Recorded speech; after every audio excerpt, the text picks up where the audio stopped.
প্রিয় দর্শক, আমি Arun Kumar Biswas, detective fiction writer. আপনাদের সবাইকে আমন্ত্রণ জানাই ব্যাংক অফ নিবেদিত বই ভালোবাসি তোমারে এই অনুষ্ঠানে। চলছে বইমেলা। বইমেলায় আমরা বইয়ের আড্ডা নিয়ে এসেছি। আমাদের সঙ্গে আজকে অতিথি হিসেবে রয়েছেন সাগরিকা নাসরিন। ভালো আছেন?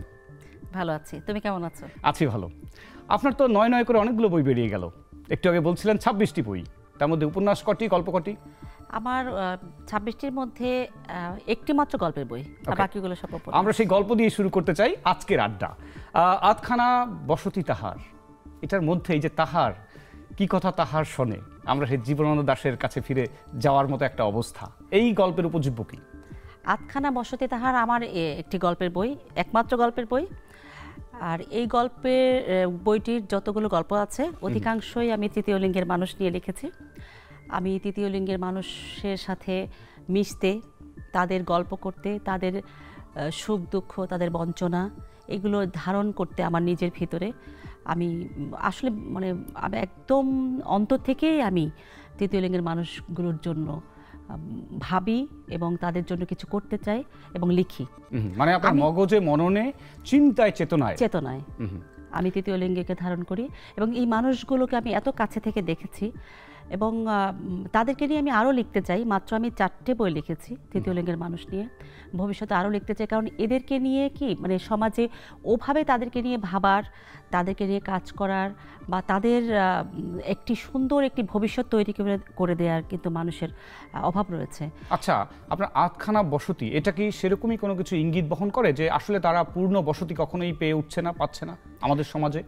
হ্যাঁ, সেরকমই আধখানা বসতি, যে পরিপূর্ণ জীবন তো তারা পায় না। একজন তৃতীয় লিঙ্গের মানুষ সে তো কখনো পরিপূর্ণভাবে নিজেকে মানুষ ভাবতে পারছে না। কি সে যাদেরকে আমরা হিজড়া বলি, তারা কিন্তু আমাদের তোমার আমার মতোই কিন্তু তারা মানুষ, কিন্তু তাদেরকে কিন্তু বিভিন্ন নামে ডাকা হয় এবং জন্ম থেকেই তারা কিন্তু বঞ্চিত। তারা পরিবার থেকে বঞ্চিত, সমাজ থেকে বঞ্চিত, প্রত্যেকটা জায়গায় কিন্তু তারা অবহেলিত। তো এই যে তাদের বুকের যে হাহাকার, বঞ্চনা, এখন তারা তো সৃষ্টি স্রষ্টারই, এবং এক্ষেত্রে তাদের কিন্তু তেমন কোনো দায় নাই। না, তাদের তো কোনো দায় নেই। জন্মের জন্য তুমি যেমন জন্ম নিয়েছো একটি পরিবারে, তারাও কিন্তু একটি পরিবারেই জন্ম নিয়েছে এবং পরিবারে জন্ম নিয়ে পরিবারের মানুষগুলো কিন্তু তাদেরকে মানুষ ভাবছে না। এবং যখন চারপাশের মানুষগুলো তাদেরকে বিচ্ছিন্ন করে দিচ্ছে, একদম সমাজ থেকে বিচ্ছিন্ন করে দিচ্ছে, তখন পরিবারের মানুষগুলো চিন্তা করে যে সে এমনও চিন্তা করে যে মরে যায় না কেন, মরে গেলেই বরং বেঁচে যাব। তো এই দায়টা তাদের না, তো তাদের তো কোনো দায় নেই। সে তো স্রষ্টার সবার সৃষ্টির মতো সেও অমর সৃষ্টি, আমি বলবো আশরাফুল মাখলুকাত। তো আশরাফুল মাখলুকাত হিসেবে আমি যেমন সম্মান নিয়ে বাঁচতে চাই, তুমিও চাও, আমরা সবাই কিন্তু সম্মান নিয়ে বাঁচতে চাই। কিন্তু তৃতীয় লিঙ্গের মানুষগুলো কিন্তু এভাবে সম্মান নিয়ে বাঁচতে পারে না, তাদেরকে বাঁচতে দেওয়া হয় না।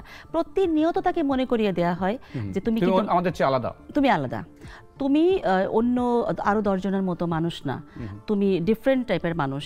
এবং এই যে কষ্টটা তাদের, যে এটা ভয়ঙ্কর একটি কষ্ট, যেটা আসলে আমাদের পক্ষে বুঝে ওঠা অনেক কঠিন। একটা তার কি একটা অন্য একটি মানুষকে সে ধারণ করছে তার শরীরে। শরীর কিন্তু তার অবয়বটা একরকম, স্ট্রাকচার একরকম, কিন্তু সে ভিতরে লালন করছে আরেকজন মানুষকে। এবং এটাকে অনেক সময় বলা হয় যে লাশ বয়ে বা নিজের লাশ নিজের কাঁধে বহন করছে তারা। এই জীবন কিন্তু অনেক কষ্টের, অনেক ভয়ঙ্কর জীবন মৃত, যেটাকে আমরা বলি, বেঁচে আছে কিন্তু জীবন মৃত। আচ্ছা, আপনার এবারের বইমেলার বই নিয়ে একটু শুনতে চাই। বইটি এখনো হয়তো পৌঁছায়নি, 2-1 দিনের মধ্যে প্রকাশিত হবে। সেই বই সম্পর্কে একটু জানতে চাই, কি নাম? এবারে আমি যে উপন্যাসটা লিখেছি, কেউ কথা কয়। তো আমার কেউ কথা কয় আসলে শুনলে নিশ্চয়ই মনে হচ্ছে তোমার যে কেউ কথা কয়, কেউ কথা কয়। আমার তো মনে হচ্ছে বউ কথা কয়, একটি পাখি আছে, বউ কথা কয়। কেউ কথা কয়, এ থেকে আমার কাছে মনে হচ্ছে কেউ কথা কয়, সবাই কথা কয় না। তো আমি যে ঘটনাটি নিয়ে লিখেছি, এই বইয়ের 2টি চরিত্র আছে, যে তমা এবং তাজুলকে কেন্দ্র করেই আর কি আমি বইটি লিখেছি। তো এটি একটি প্রেমের উপন্যাস, একটি বঞ্চনার, একটি বিরহের উপন্যাস। তো আমার যে লেখালেখির, যেটি তুমি হয়তো জানো হয়তো, যে আমি যা দেখিনি তা লিখিনি। আমি তৃতীয় লিঙ্গের মানুষ নিয়ে লিখি বা সমাজের যে কোনো একটি চরিত্র নিয়ে লিখি, প্রত্যেকটি চরিত্র আমি দেখেছি। কেউ কথা কয় এই উপন্যাসটি কিন্তু পড়লে পাঠক বুঝবে যে এটিও কিন্তু সমাজ থেকে নেওয়া, এবং তুই পড়লেই বুঝবে যে কোন ঘটনা থেকে এটি নেওয়া হয়েছে। তো তাজুল আমাদের সমাজেরই একটি সৃষ্টি।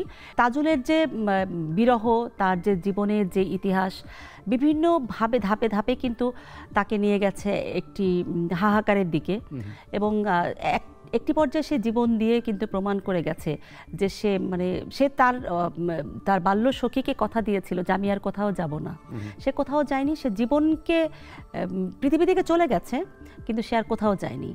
তো এটা তো এখন আমাদের সমাজে যে প্রেম, আমরা গতানুগতিক যে প্রেমটাকে দেখছি যে না প্রেমিকার বিয়ে হয়ে গেল, সে আবার আরো কারো প্রেমে পড়ে গেল, অর্থাৎ সেই বারোয়ারি প্রেমের গালে একটা চপেটাঘাত এখানে রয়েছে। চপেটাঘাত রয়েছে। এই মুহূর্তে 2-1 লাইন আপনার কাছে আবৃত্তি শুনতে পারি, ছোট্ট করে 2 লাইন, তাতেই বুঝতে পারবো যে আপনার আসলে কবিতা সম্ভাবনাময় একটা আবৃত্তি শিল্পী আমরা পেতে যাচ্ছি কিনা। হাত বাড়িয়ে ছুঁই না তোকে, মন বাড়িয়ে ছুঁই, দুইকে আমি এক করি না, এককে করি দুই। হেমের মাঝে শুই না যবে, প্রেমের মাঝে শুই, তুই কেমন করে যাবি, পাবার আলে পায়ের ছায়ায় আমাকেই তুই পাবি। তবুও তুই বলিস যদি যাই, দেখবি তোর সম্মুখে পথ নাই, তখন আমি একটু ছুব, হাত বাড়িয়ে জড়াবো তোর বিদায় দুটি পাই। নির্মলেন্দু গুণের কবিতা, অনেক ধন্যবাদ। তুই উঠবি আমার নাই, অনেক সুন্দর হয়েছে। আমার বৈতরণী নাই, নায়ের মাঝে বসবো বটে, নায়ের মাঝে শুব, হাত দিয়ে তো ছোব না মুখ, মন দুঃখ দিয়ে ছোব। ধন্যবাদ। এবং আচ্ছা, আমার এখানে একটা প্রশ্ন আছে, আপনি লিখতে লিখতে যখন টায়ার্ড হয়ে পড়েন অথবা কবিতা পড়তে পড়তে তখন আপনার একটু ইচ্ছে হয় না যে কিছু একটা পান করি, তেষ্টা? হ্যাঁ, আমি তো চা কফি, এটা তো আমি তো মনে করি যে সব রাইটারই তার লেখার সাথে। আমি একজন লেখকের নাম বলতে চাই, এটা হয়তো আরো কয়েকবার বলবো, আর্নেস্ট হেমিংওয়ে কফির প্রতি এতটাই আসক্ত ছিলেন, ওনার নামে একটা ব্লেন্ডস আছে, ওটার নাম হলো হেমিংওয়ে ব্লেন্ডস। এবং উনি যখন ফ্রান্সে, উনি তো আসলে আমেরিকান, যখন ফ্রান্সে এলেন উনি একটা ক্যাফেতে প্রায় যেতেন, ওটার নাম হলো লো সিলেক্ট। আমার কফি প্রীতি রয়েছে, এই জন্য আমি জাস্ট জানতে চাই। না, এটা রাইটারদের সাথে তো চা এবং কফি এটা তো একদমই অঙ্গাঙ্গিভাবে জড়িত। এখানে এটা খেতেই হবে। হ্যাঁ, আর লিখতে পারছি না বা কোথাও থেমে গেছি আর এগোতে পারছি না, তখন তো আমাদের রাইটার্স ব্লকটাও কাটিয়ে দেয়। হ্যাঁ, রাইটার্স ব্লক নিঃসন্দেহে এটি কাটাতে কিন্তু কফি জড়িত নেই। আপনি কফি মেট নাকি কালো কফি? আমার একটা বইয়ের নাম কালো কফি, ব্যানকফ কফি, হ্যাঁ, বাংলাদেশ কফি। আচ্ছা, বইমেলায় তো গিয়েছেন, মেলার অবস্থা কি, পরিস্থিতি কেমন দেখছেন? হ্যাঁ, বইমেলা তো এখনো জমে ওঠেনি, উঠছে একটু একটু করে, বইমেলা জেগে উঠছে। কারণ আপনার বই এখনো আসেনি, তাই না? আমার এখনো বই আসেনি, আমার 10 তারিখে বইটি আসবে। আমাদের বর্তমান প্রজন্মের জন্য আপনি কি বলবেন? তারা কি যথেষ্ট বই পাঠাভ্যাসে অভ্যস্ত হয়েছে নাকি আসলে সোশ্যাল মিডিয়া যে কথাগুলো আমরা বলে থাকি? না, আমি সবসময় একটি কথা বলি যে আমরা চিন্তায় চেতনায় কিন্তু আমরা পিছিয়ে আছি। এটি অনেকে হয়তো বলবে না বা স্বীকার করতে চাইবে না, কিন্তু আমি এটা সবসময় স্বীকার করি যে আমাদের চিন্তার জায়গাটি, তুমি যদি তোমার না থাকে, চিন্তার বৃহত্তর পরিসর যদি তোমার না থাকে, চিন্তা নেই, তুমি তাহলে ওই জায়গাটিতে পৌঁছবে কি করে? তো আমাদের যদি একটি জায়গা টার্গেট থাকে যে আমরা একটা জাতি হিসেবে আমাদের সেই চেতনার একটি জায়গাতে আমরা যেতে চাই, আমরা সেটি কিন্তু পৌঁছাতে হলে আমাদেরকে প্রচুর পড়াশোনা করতে হবে। এবং আমার কাছে খুব দুঃখ লাগে যখন আমরা আসলে বই পড়ুয়া জাতি না। আমার কাছে মনে হচ্ছে এটাই যে আমরা বই পড়ুয়া জাতি হলে আমরা যখন বিদেশে গেলে যেমন দেখি যে ট্রেনে উঠেছে একটা বই, বাসে উঠেছে একটা বই খুলে পড়ছে, এত বই পড়ে, কিন্তু এই দৃশ্য কি আমরা বাংলাদেশে দেখতে পাচ্ছি?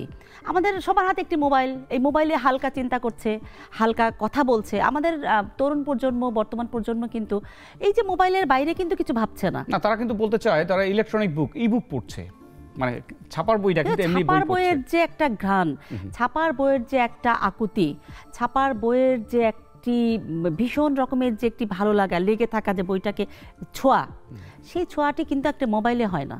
এটি ইবুক বলে, এটা আমার ব্যক্তিগত অভিমত যে ইবুক হ্যাঁ পড়ছে, ওটাও তো পড়া হচ্ছে, কিন্তু ছাপার বইয়ের যে অক্ষরে যে আমরা যেভাবে আমরা টাচ করতে পারি, ছুঁয়ে যেতে পারি, প্রতিটি লাইনকে আমরা যেভাবে নিজের করে মন দিয়ে ছুঁতে পারি,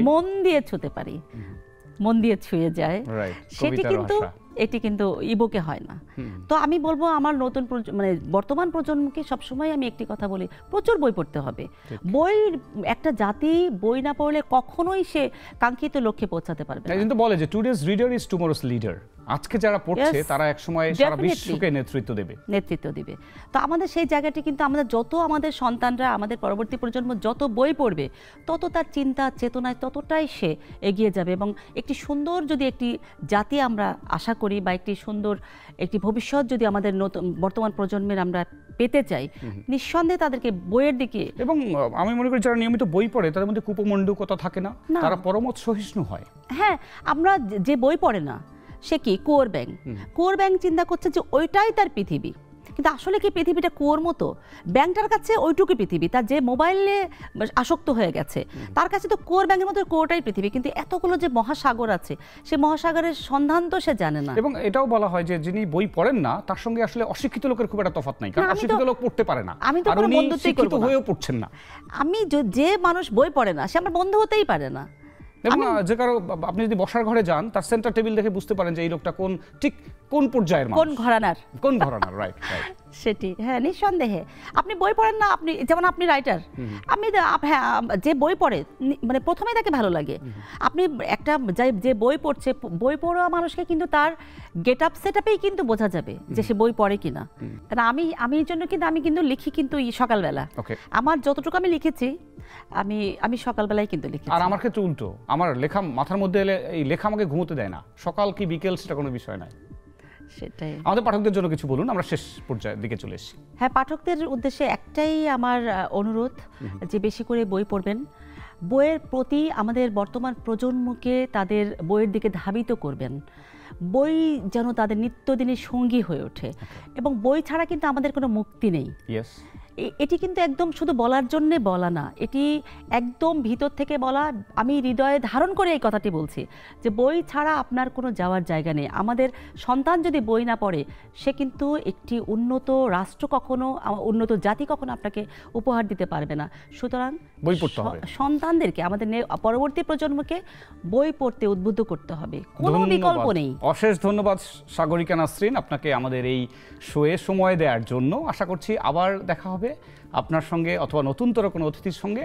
এবং প্রিয় দর্শক, আমাদের এই বই ভালোবাসি তোমারে এই অনুষ্ঠানটি আপনাদের জন্য এবং যারা বই পড়ে, বই ভালোবাসে তাদের জন্য। দেখা হবে আবারও। সে নাগাদ ভালো থাকুন, সুস্থ থাকুন এবং অতি অবশ্যই বইয়ের সঙ্গে থাকুন।